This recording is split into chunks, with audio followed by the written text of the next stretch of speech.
Bienvenue sur Festool TV. Je m'appelle Franck et je voudrais vous présenter aujourd'hui la scie sauteuse Carvex PS 420 de Festool. Sa particularité est certainement son moteur Hucktech. C'est un moteur sans charbon qui rend la machine plus puissante. Nous avons également intégré un entraînement innovant pour une cadence plus élevée. La machine offre jusqu'à plus de 1000 tours minute de plus que nos concurrents sur le marché. La lame de scie monte et descend plus vite et peut couper le matériel plus rapidement. Ensuite, elle offre un troisième guidage de lame qui est réglable individuellement par rapport à différentes épaisseurs de lame pour avoir un réglage optimal. De ce fait, l'équerrage de la lame de scie est constant et stable. L'interrupteur coulissant peut être actionné facilement sur la droite comme sur la gauche, en fonction si vous êtes droitier ou gaucher. Puis, comme on l'a déjà dit, vous pouvez régler la pendularité de 0 à 3 pour une progression rapide de la coupe.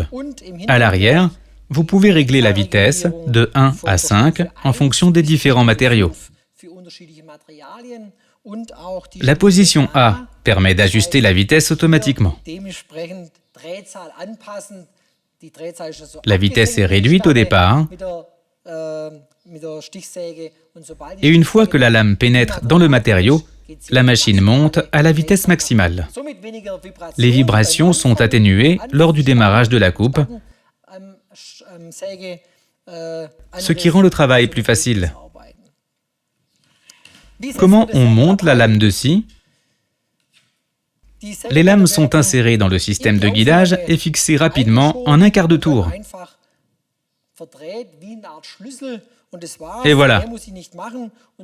Pour l'enlever, il suffit d'appuyer sur le bouton noir et la lame de scie est éjectée.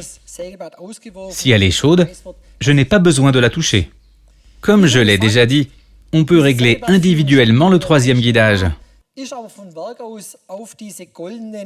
Le réglage d'usine est ajusté aux lames dorées FSG de Festool, aussi appelées lames Carvex.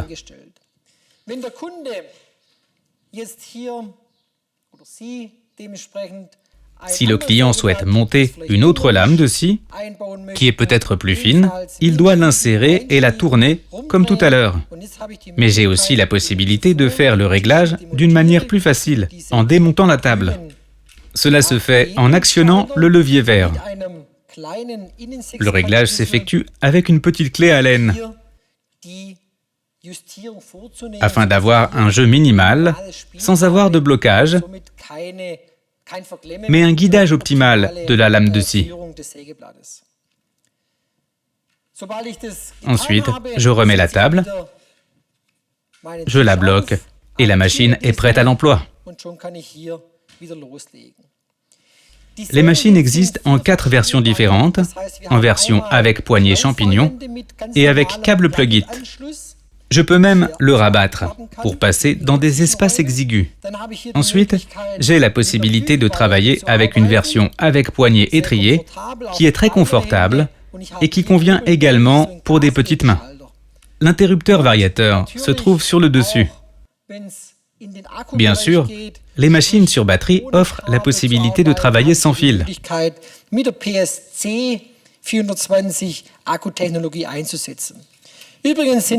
Par ailleurs, les batteries sont les mêmes que nous utilisons pour nos visseuses C et T. La technologie lithium-ion a été standardisée pour toute la gamme. Pour l'insertion des lames, nous restons toujours sur un montage rapide. Tourner, c'est fixé. Lorsque nous travaillons avec la scie en position A, une lumière stroboscopique est activée. En tant qu'utilisateur, j'ai l'impression que la lame est à l'arrêt, car la lumière stroboscopique s'allume à la même fréquence de mouvement de la lame.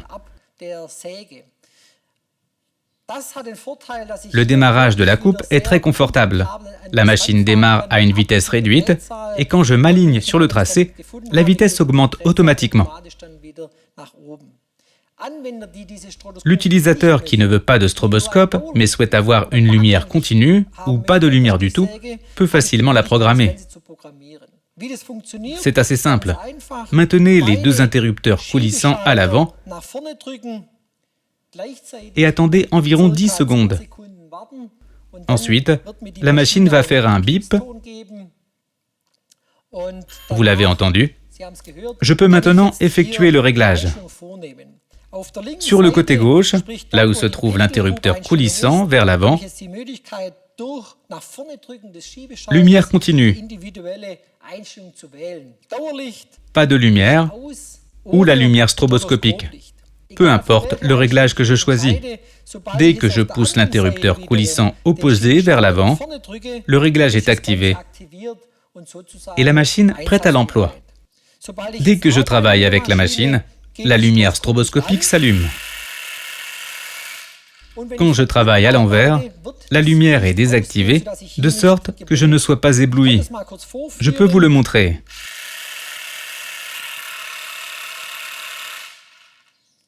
C'est un grand avantage quand je veux passer d'une application à une autre. Je vais vous montrer rapidement le travail avec la vitesse réduite au démarrage et la vitesse maximale dès que la scie rentre en résistance dans le matériau.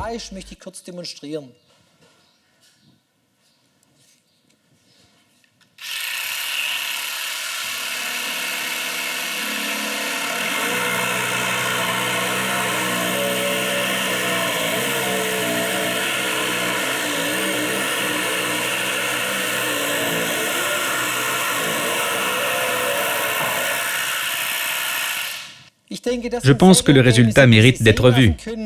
Avec la scie sauteuse, je peux chantourner sans aucun problème, même sur des rayons réduits. Une batterie 18 volts est incluse dans la livraison standard. Elle a une autonomie pour scier un plan de travail 40 mm sur une longueur de 12 mètres environ.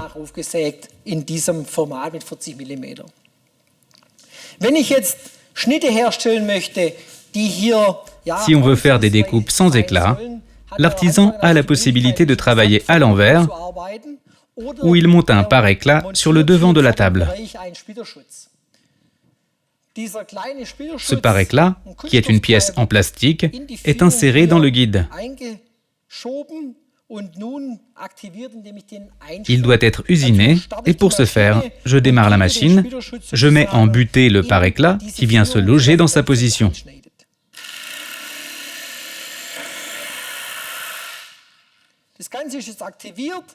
La machine est maintenant prête et je peux l'utiliser pour un sciage sans éclat.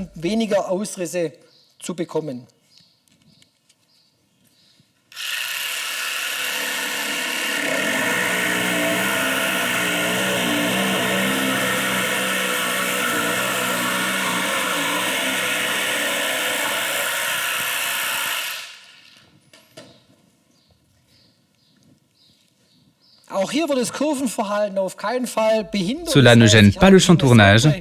Les coupes sont nettes et perpendiculaires.